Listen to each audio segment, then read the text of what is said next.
Hi, friends. I'm Loza. I'm Isayas, and this is Light and Love with Lozayas, the podcast. We're a married couple living in Los Angeles, walking by faith and doing so transparently. Our hope is that this podcast leaves you feeling inspired as we navigate matters of light, love, work, and life. Thanks for tuning in. Simma. Who has the keys to my bimmer?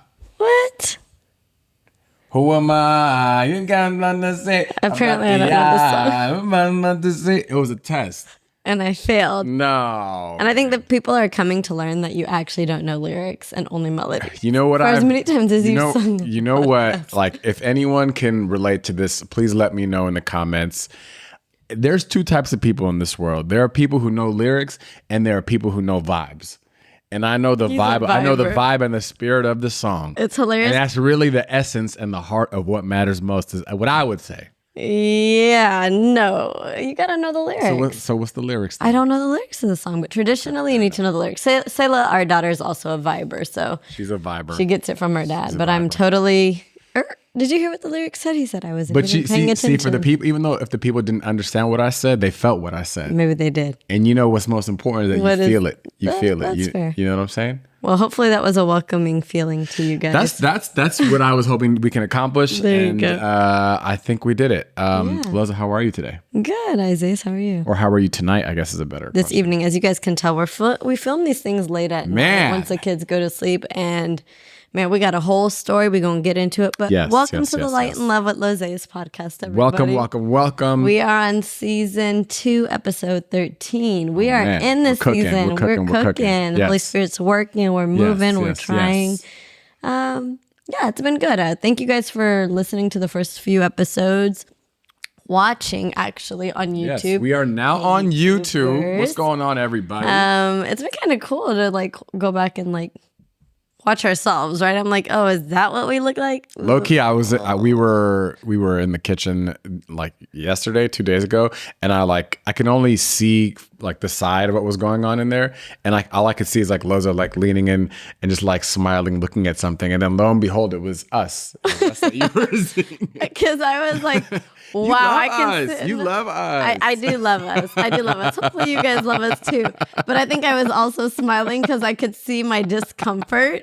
I feel it. It's a whole nother thing to see the discomfort on the podcast, especially regarding the last episode on friendship. So a lot of good feedback from everyone. Thank you guys for watching. We hope that episode was liberating, hopeful, encouraging for those of you guys that are navigating friendships, wanting to navigate friendships. I mean, that's everybody, isn't it? Yes. You know what this might be an interesting segue, but you know what I realized after the fact? Mm-hmm. Leading up to that, and we kind of alluded to this, I felt a lot of resistance from wanting to put that out. Mm-hmm. And the next day he was like, something's not right. I felt like we had a vulnerability. We had a vulnerability hangover. 100%. And now in hindsight, I feel like that resistance was a sign that we were doing something that was necessary. Correct. Because God's not afraid to push the limits. And that's how I knew that I was okay.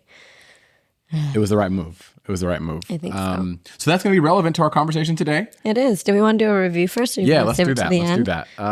Just to thank you guys for reviewing. Yes, thank you guys for reviewing. Please, can you guys continue to do that? You guys went gangbusters last season. Yeah. And we need that same gangbuster activity because it's just helpful. It helps the podcast. It helps the podcast get more visibility. It creates more visibility, and we love to hear from you guys. So yeah, we really do. We appreciate you guys. We can't do this without you.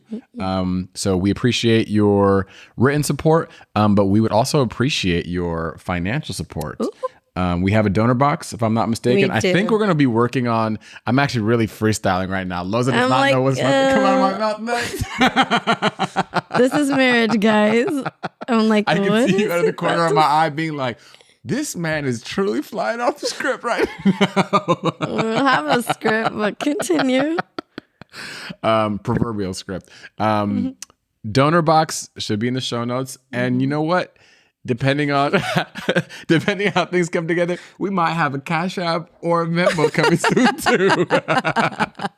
Because we want to facilitate ways in which we can really start expanding this thing and stewarding what we have here in a more meaningful way. And part of the way we can facilitate that is to have you guys partner with us in this way. So yeah, so we're definitely in prayer about it. So before any of that, I hope you guys are praying for us as you guys are encouraging us and reviewing this thing. And just, we're believing it to become whatever God wants it to be. And a lot of that just comes with asking God, what have you imagined for this, Lord? And how should we direct our energy? So, pray for us. That's the first way to support. Yes. Second way, financially. Third way, actually, first way, prayer. Second way, review. Actually, Third first way, no. Actually, I'm such a type A person. Yeah. We appreciate all of them. Anyways, we appreciate all of them. We love you guys to say that. So what is the review? The review today comes from Galila M. And we got 5 stars. The subheading is, I love it here. And she said, listening to this podcast gets me through my workouts. Each episode is full of wisdom, encouragement, and practical ideas on how to live our most excellent lives. Talk about it. I also appreciate the light moments of banter and laughter. Such a well-rounded podcast. Wow, that's really nice. That's as good as it gets, Galila. Thank you so much. That actually makes me feel really good inside. Me too. Yeah. Doesn't get better than that. Okay, so what do we have in store today, Loza? So we are excited to bring to you guys season 2, episode 13, and we've working title. Isayas hates when I introduce the title. It's okay. It's fine. Fluid, but it's the call to create and the war against it.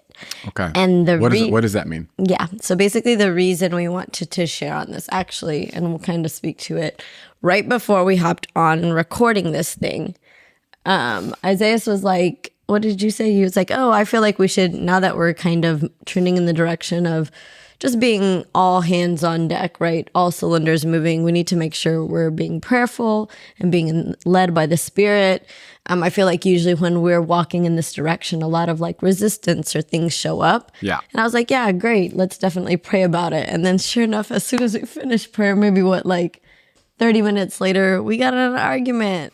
And I was like, scrap the whole thing. Devil be sneaking up, man. I was like, I'm not recording.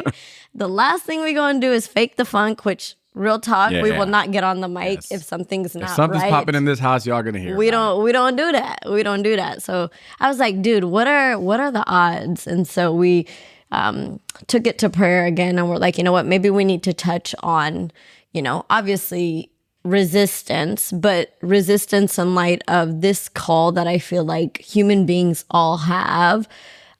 Which is a call to create, and it's a faith process, and maybe we can go into defining it, seeing why resistance shows up and what we're supposed to do with it. Yeah, because I think the idea of resistance is something that can be applied on a larger scale, right? Mm-hmm. So we talk about it in that kind of respect where we were so clear-headed about the intentional good thing that we want to accomplish, and then anytime that you are working towards something that's meaningful, there tends to be pushback, right? Nothing worthwhile ever comes naturally or easily for the most part. And I think more than just a natural idea, which is true that we all experience in everything that we do, whether it's working out or whatever, I think at the core of it, there is a spiritual idea, the Bible talks about this idea of that this is not just a war of flesh and blood. This is a battle of principalities. So there's multiple ways to look at it. And I think we can kind of touch on all of those things. But let's think about how, as people who were fearfully and wonderfully created in the image of God, if we were created in the image of God, then that implies that we are also people who are creative, if God is the one who created us, right? So what is that, if we were to take that idea, what does that look like for creative people to experience resistance in their day-to-day? What does that look like? Yeah, and I think defining creative, I think, is important, because I don't want those of you guys that don't classify yourself as creative to clock out yet. That's a really good distinction. You know what I mean? Because I think when God, obviously the creator overall, the one who imagined and created at his word, fashioned the stars, created land and sea, like when he created man and woman in his image, there's, and we can see through biblical example that he created mankind, I feel like with the seed to create, to dream, to imagine. Right. And it doesn't always look like an artistic form. Right. I think society has kind of misconstrued this view of like, oh, to create, you must be a creative. That means that you are an artist, like a potter. That means that you are an actor or a writer. And realistically, that's definitely a misnomer for what it means. Because the reality is, on any given day, regardless of what space you occupy, you are bringing things to fruition that once were not there. 100%. So that in and of itself is an act of creation. It's like, I mean, like when I was 15, one of my first jobs, actually not my second job technically, because my first job I worked at Shoe Magic and I was selling this solution that was purple. It made shoes turn purple. That was cleaning people's shoes in the mall. Did you know that it was turning purple? I learned after the fact, but okay. I pivoted shortly after. But my second job after, which should have been my first, because my father owned a sandwich business, was at Subway. And the tagline for Subway is not just a sandwich maker, but a sandwich artist. So I really took that job seriously because I was creating art. Even something as simple as that, all jokes aside, is a way for you to to bring a sense of creativity to something that people wouldn't typically see as a creative act. Right. I mean, tapping into the unimagined, right? The secret place that is everyone's imagination. Scientists concoct and create. Right. Architects imagine and build. That's good. Who else? Bakers. Science. I mean, literally anyone. Literally anybody can. Mathematician. If you're using it doesn't this really matter. Right. It's like a lot of what we do on any given day. Granted, there is a kind of routine to life in a lot of ways, regardless of what you do.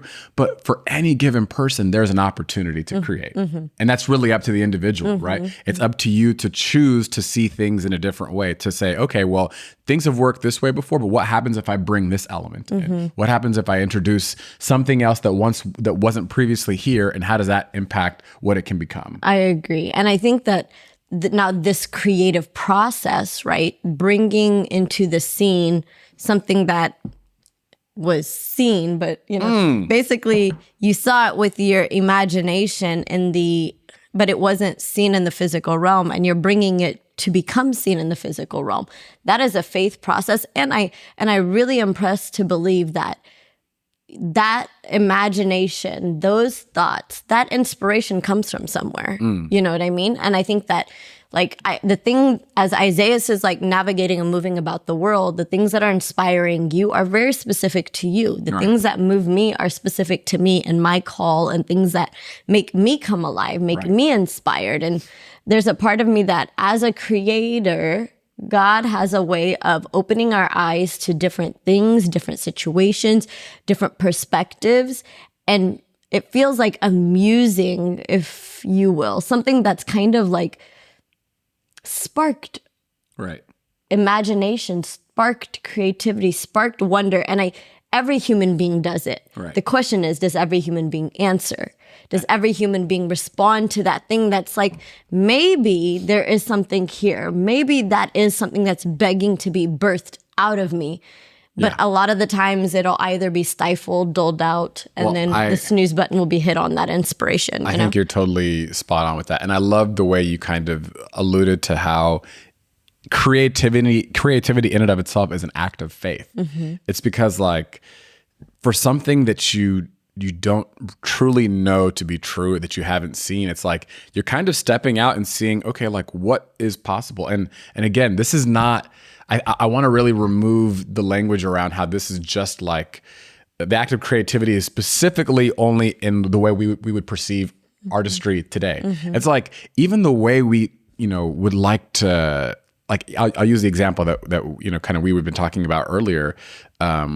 Even at the start of the year, us thinking about like our life, the different pieces that we have in our right now, to say, okay, God, what have you put in our hands, and how are we going to maximize what we have here? How can we kind of like make a path forward for ourselves with what you've given us? We don't see it. We don't know how or why all of these different things that we have here make sense together, but let's find a way forward. Yeah, let's in faith. Let's see what's possible. Follow the inspiration. Let's follow the things that we're imagining. Right. That seem very clear. Right. And what they seem clear, but we still don't know. Right. You know what I mean? And you're walking forward in that.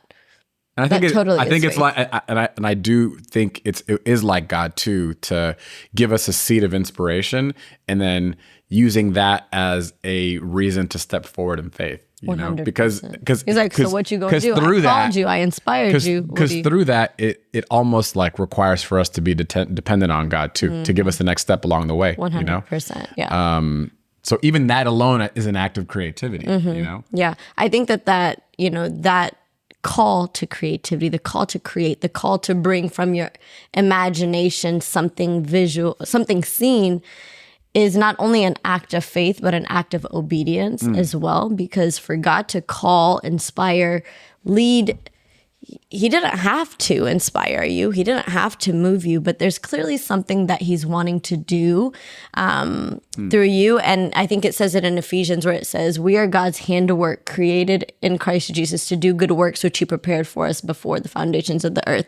So it's like you're a created being made to create, or you are his handiwork, his craftsmanship, made to create something. And I think when that inspiration and that call comes upon you, or the motivation, right?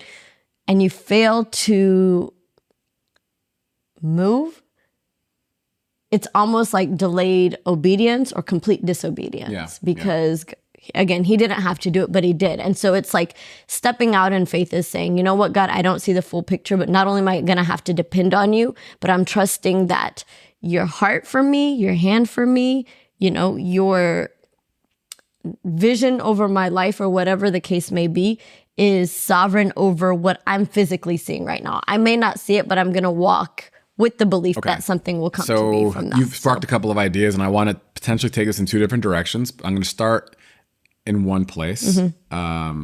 So we talked about inspiration, right? Also, don't let me forget, the second thing I want to talk about is the resistance piece. Sure. But in terms of the inspiration, do you think that that's something that everyone experiences? Like, who is that reserved for? Is that like how do you think that works? Like, is everyone inspired? Is that only just by luck? Or is that some people who tend to feel more inspired than others? Like, how do you think that works if we're tying this in with like, something that's coming from God?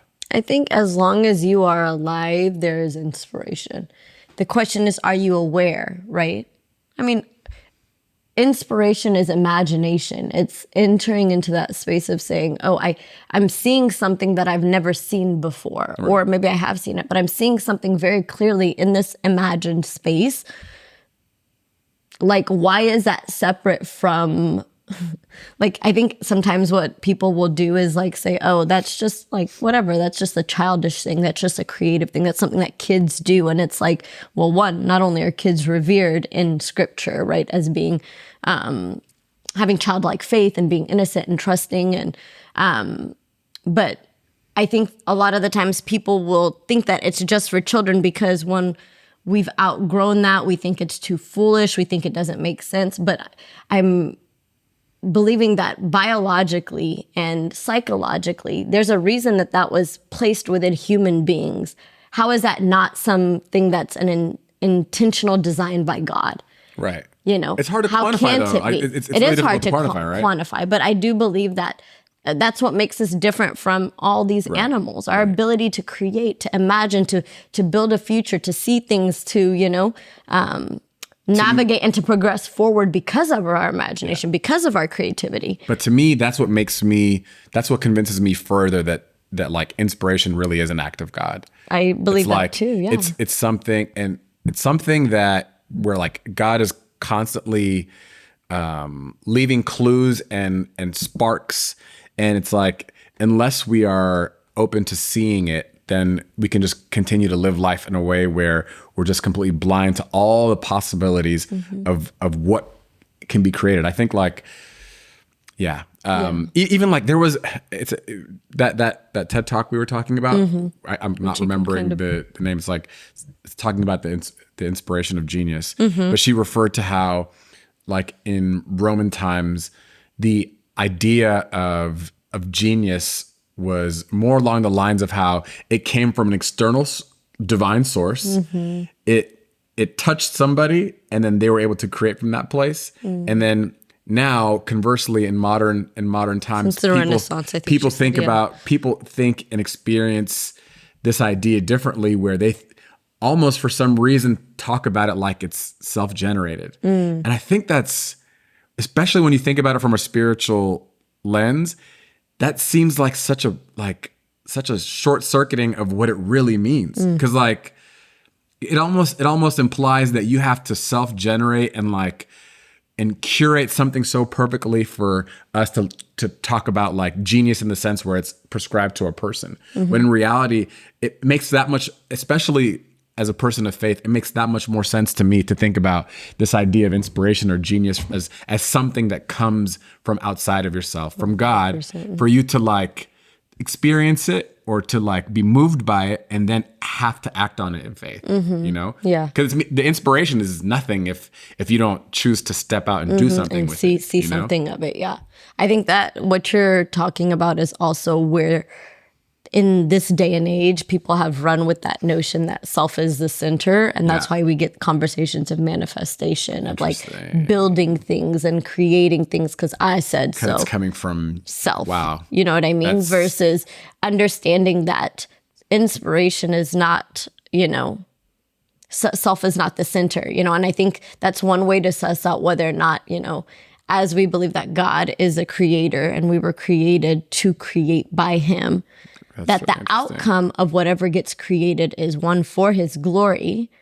That's what it is. It's never self-elevation. If whatever you're dreaming, if you dreamed and you said, God has inspired me that a Lambo is in my destiny, tell me if the Lambo ain't for God's glory or however that's supposed to work, I would question that because then then we're tinkering with like, what is self-proclaimed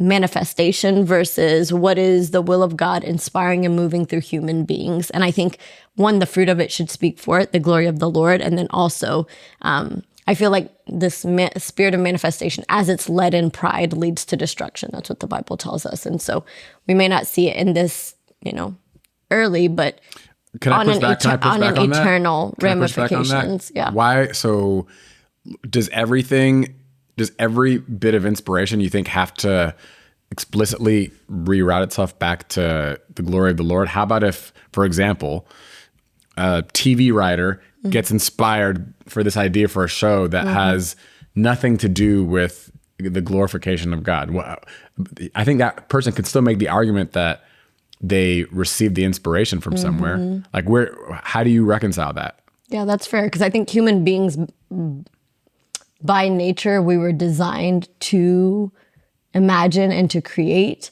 But I think the work that we're supposed to do, the things that we're called to do, are the ones that glorify God. It says all things are by him, through him, and for him. Right. And so if we were created to do the good work that he established, then maybe not all inspiration is created equal is what I'm trying to say. I think there's some that might have lasting fruit that has like God glorifying fruit. And then inspiration that comes easily, right? Like the fruit is easy, the process is easy. Or maybe it's just the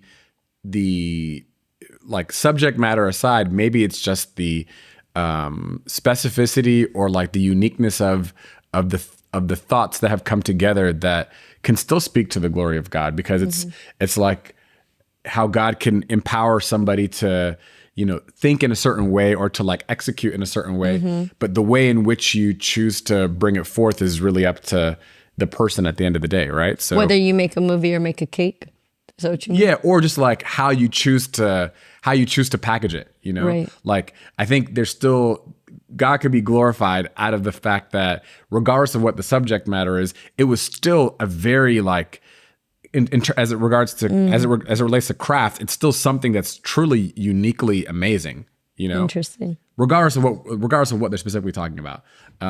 Yeah. So again, maybe let me ask you then, what would you say of art that's created that goes contrary to the things of God? Well, that's what I'm saying. I think. Is it the process itself that is of faith, or do we speak anything of the outcome? I think you can look at both of them separately. I think the glorification of God doesn't have to necessarily be attached to the outcome. I think God can get glory out of even a uniquely like something that really highlights craft. Even if, like, say for example, the film or the movie that was made has nothing to do with a topic that explicitly glorifies God, but even through that, someone can really acknowledge the camera work or the direction or the gifting of the acting. You know, like. So my point is, and this is we're kind of digressing, but I think there's a way to acknowledge the genius or the divine inspiration around something, but the way in which people choose to exercise it is still up to the will of the human being at the end of the day, right? Yeah. So that's good. I think, and I guess that kind of like segues into the next idea. Then is are people exercising it, and why not?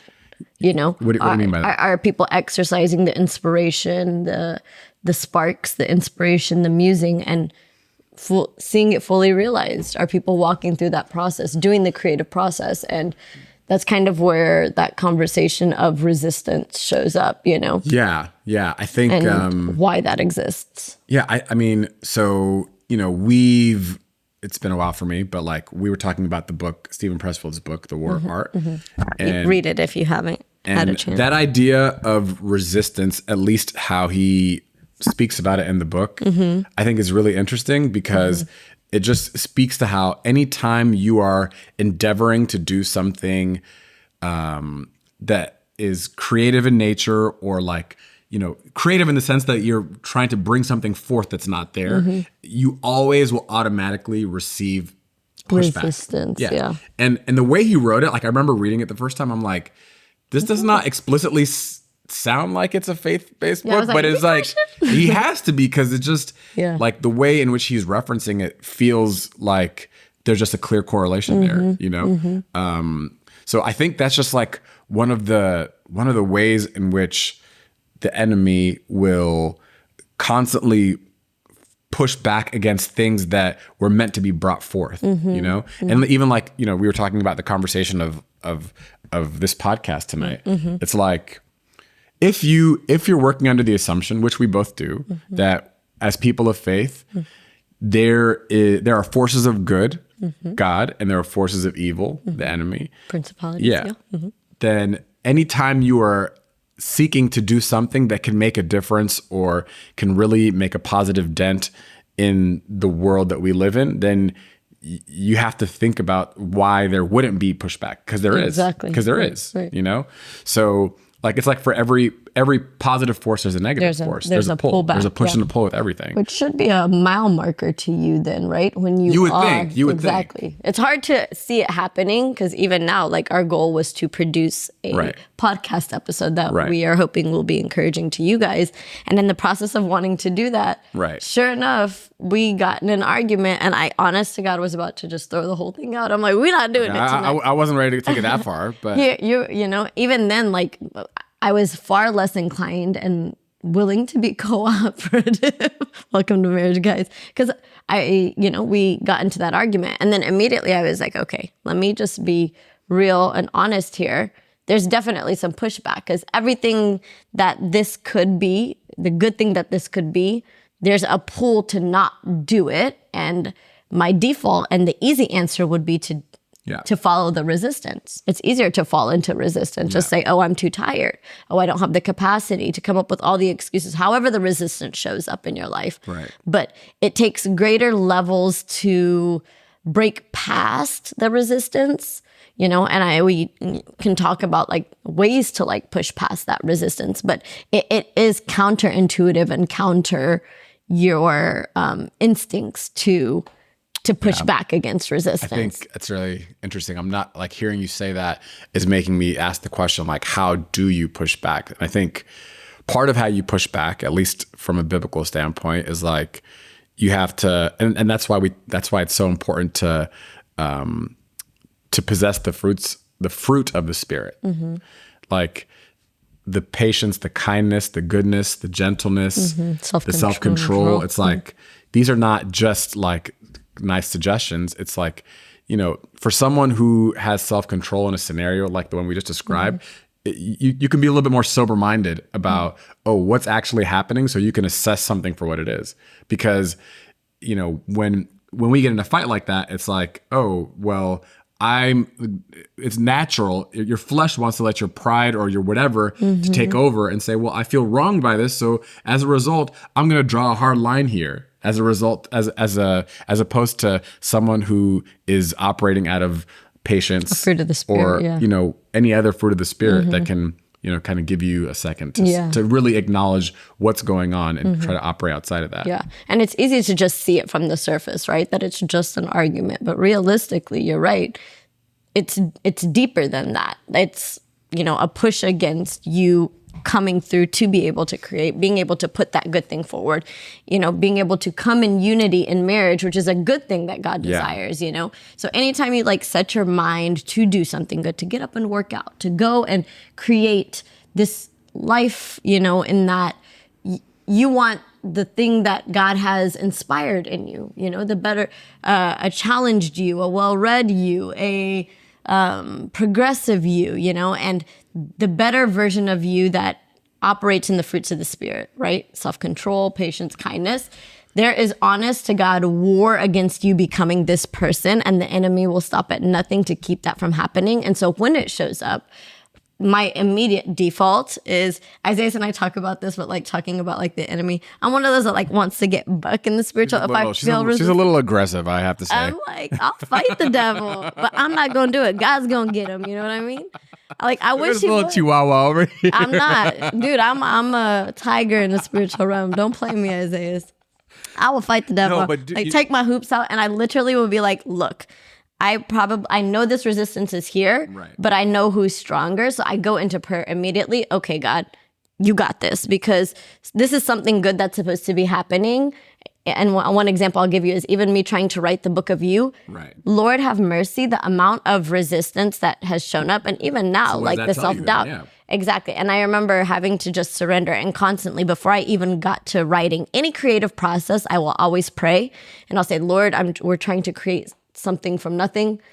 You inspire, you battle, you do what you need to do, and help me have the discipline. You know, I kind of like in hearing you say this, it makes me almost think about how important it is for us to think about our lives as a creative act, because in doing so, now you are that much more intentional, and you can see things from the framework that if I'm constantly moving forward to accomplish and bring things forth into our life, then you have to understand that it's not just you casually going through life choosing to do one thing or another. There's a force pushing back against you, and it's only sometimes when you realize that there's something that's working against you that it gives you a sense of intentionality about why you need to be that much more direct and clear about what you're doing. Yeah. As opposed to like thinking, I have no obstacles, I have nothing that's working against me, so I'm just going to do things as they come. I'm just going to let things happen. But I think the framework of knowing that an intentionally creative and a creative and intentional life is one where there is resistance, and I have to be direct and intentional about what I'm doing as a result. Exactly. I think that knowledge is enough to help you power through. And there's like so many biblical examples, right? Jesus tempted in the desert when the enemy kind of pushed against Jesus trying to fulfill the will of God, and him having to like push back. You also have an example. It says like the devil is like a roaring lion waiting for those he can devour. But it says if you resist him, he will flee. So there's even that idea of resist. maybe there's something there. Oh, interesting. The idea of like even resisting him itself, like resisting this thing that's pushing against you, this force that's coming against you becoming the person that God has called you to be, and that requiring an act of faith, you know, there's going to come resistance and you're going to have to push back against that. But a lot of that starts in prayer and discipline. I think those two things are the things, and maybe a determined will to see the version of yourself that God has in store realized, and a relentless pursuit of that, you know. I love that. Of reflecting his image, of being, I often will tell myself, I don't want to be the Loza that I've imagined. I want to be the Loza that God intended, and I'm willing to do anything to let that come to pass. And that means having to submit in prayer. Sometimes it requires fasting for different areas where I can tell I'm really struggling. Yeah. And then other times it's building the scaffolding of like discipline and asking God for the fruit of self-control, right? It's interesting. If you're going to show up and do the deed anyways, then resistance ain't going, you know, if the resistance to not work out shows up in the morning, I'm like, well, I'm choosing and I'm being intentional about powering through it, even though I don't feel it. Because then he'll come for you with emotions, with like everything to like push you back. So am I hearing you say that a creative act, in this case, we're talking about it just through the lens of like life, is a creative act supposed to cost you? It probably will. Yeah. I mean, yeah, it most likely will. It has to, right? Yeah. It has to, right? Yeah, Because that's good. Even when you're thinking about it in terms of like the more traditional versions of how we perceive creativity, nothing really comes for free. It's like there's like kind of an unearthing that happens where you have to kind of like dig past the surface level, to really get good. what you know. And I think that just really speaks to I think it just kind of reiterates this idea that like resistance is kind of like a principle of life. There's always some form of resistance. So like, it's interesting to me when what we know to be true from a spiritual standpoint is also consistent with what we know to be true kind of in a 100%. natural sense. I think it's kind of interesting for those of you guys that haven't seen STUTZ. I always will reference this, but STUTZ is a documentary on Netflix about Jonah Hill's therapist. And he said for all his years in like psychology that he had studied, giving people tools to kind of work past their individual barriers, no matter how much he advised them, no matter how well people like really strive to do better for themselves, he said there was some part of them that was constantly pushing back, and he ends up labeling this as part X. And he used language like, you know, the enemy and resistance. And one of the tools that they had been talking about was like potentially tapping into prayer, right? And calling on a power that's stronger than you to help you. Because if you and you're like, obviously using the biblical language, if like yourself and your flesh is fighting against you, there's got to be help somewhere else. Where are you going to get it? You know, so tapping into a greater power, saying, God help me, or whatever the case may be, will be one way to create an avenue and a way forward, you know? And it's prayer itself is an act of resistance against resistance. That's really good. You know what I mean? Yeah. And what I like about that too is it kind of ties into this idea that we can't do this on our own. 100%. This is like, this is as counterintuitive as it sounds, at least from the artistic standpoint. It's a dependent act. We need something just outside of ourselves. I think wouldn't that everything be like God though? Wouldn't that be like God though? To create us in His image, to have to do something that would require us to be dependent on a God that's bigger than us. Isn't that kind of crazy? Because I think I think we really do sell ourselves short when we think that everything could be done in and of ourselves. And that's like such a natural instinct, you know, even for like us who know that we need God. Sometimes our natural default is to be like, I got this, you know, but I think God, but I'll tap in right now. But truly, you know, a life well lived, and one that really seeks to unearth a life of true creativity, is one where we have to look outside of ourselves. And that's true dependence. I know dependence is typically perceived as a negative thing, but it's probably the best thing that you could ever count on, especially as someone, as a believer who knows that our life is not our own, then dependence is it's a very positive thing. Yeah. I mean, It's a necessity, actually. It's a Right. necessity. Yeah. And it corroborates with scripture because it's also very counterintuitive. Right. It's upside down. It's Yeah. upside down. Yeah. Yeah. And I think it's easy to want to err on the side of self and independence and manifestation because self did it. But it's an entirely different thing to tap into the God of the universe who created you and is calling you to depend on him as he inspires new things and new dreams and new things within you for his glory. It's just bigger than you. I think it's consistent with God's character and who, he calls us to be too, because I think when you truly know that and you believe that, there's no way you can have a elevated sense of self either, because it's not, humility is baked into that because you're not responsible for that. Yeah. It's God. Everything Period. is on God. Yeah. How could you think so highly of yourself when it's not coming from you? Yeah, it might go through you. Yeah, God could use you. But that's not me. I didn't come up with that. Yeah. Yeah. And there's a real humility in that, which I think we can oftentimes really forget that. We can glaze over that. Yeah, we can glaze over that. Yeah. I think it takes intentionality to say, you know what? I'm willing to press into viewing it this way and let me just see God.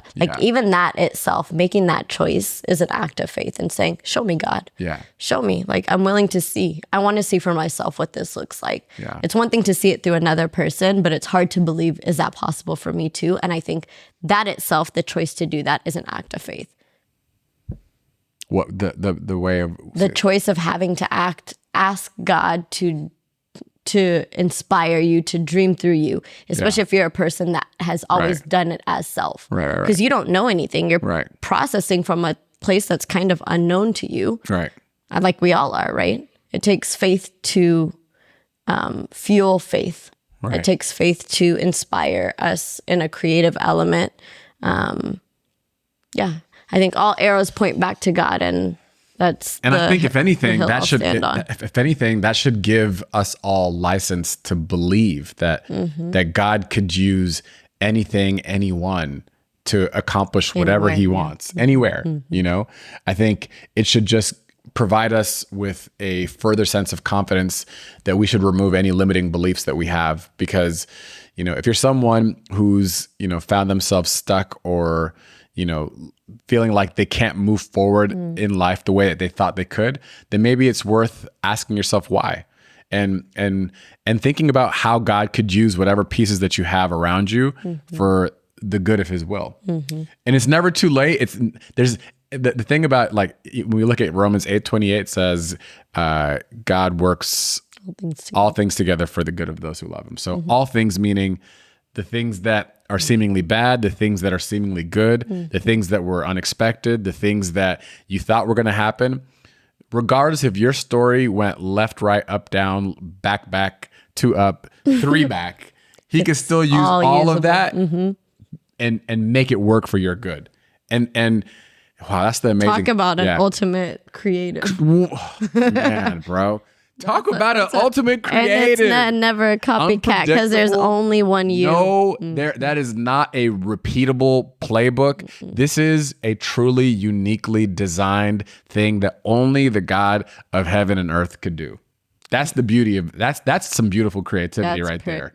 And that's a masterpiece. That is a true masterpiece right there. Yeah. But even again, it goes back to the faith process is letting him create, letting him create the masterpiece in you, because it's there. It's there. All the pieces, all of it's there. And you know what that kind of makes me think about?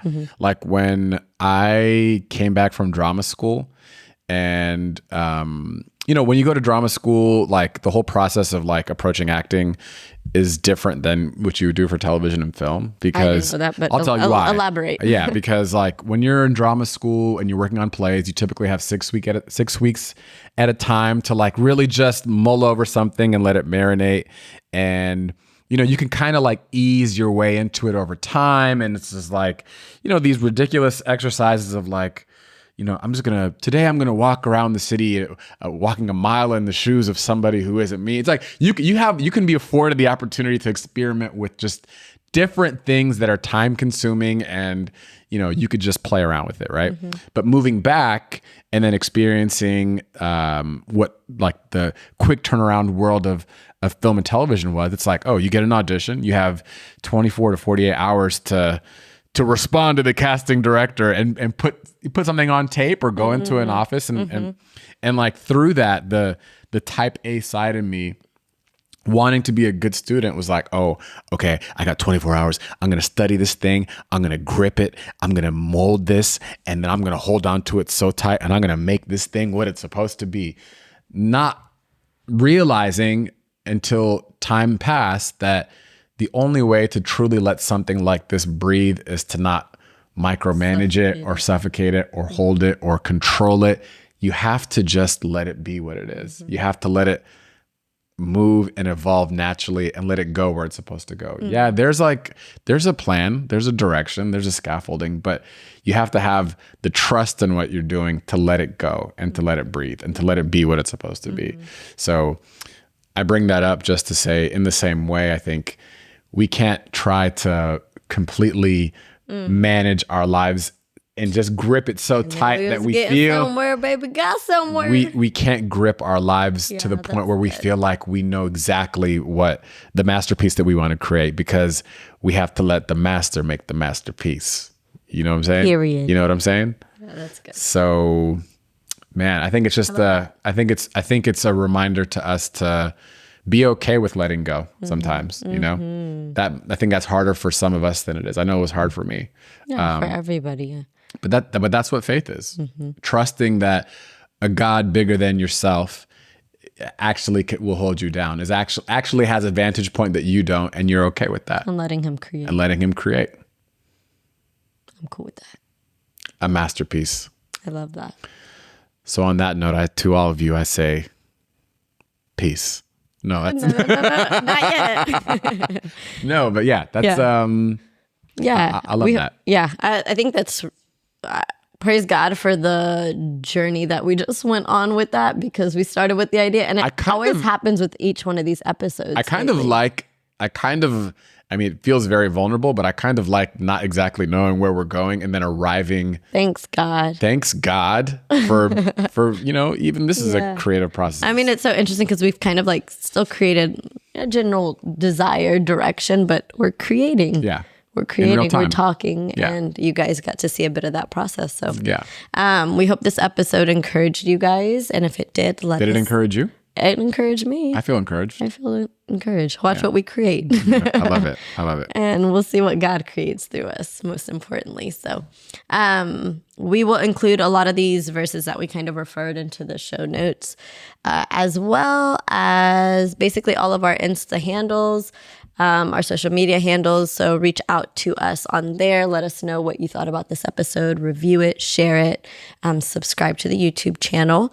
Can you scroll down so we can see who our sponsor is today? Oh, Tedros team is our sponsor. Shout out to the #1 real estate team in Long Beach and Los Angeles. Yay. If you have any real estate needs, we got you.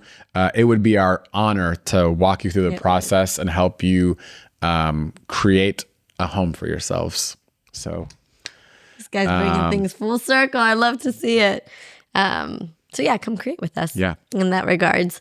But yeah, we're thrilled that you guys are here. We love you guys, light lovers. We hope you guys tune in, and we'll catch you guys. This is, sorry, I'm sorry, I'm trying to bring this back for a second, but you know what? This is actually a really beautiful thing that we're doing here, because I feel like through this, we really are creating community as well along the way, So thank you guys for going on this journey with us. I know the best is yet to come. Yeah. And as God continues to inspire us, we will collaborate with you guys to create a community that can encourage one another and to, tackle ideas that are practical and relevant to the things that we experience on the day-to-day. Yeah, as we navigate it transparently, that's our ultimate goal. It's like literally we're bringing to you guys things that we're experiencing in real time, right, and filtering it through how we filter it through the lens of faith. in godly principles and trying to live a life that brings God glory. Yep. While also living in LA. The real life world here. Yeah. Yeah. So anyways, we love you guys. Catch you guys next time. Peace.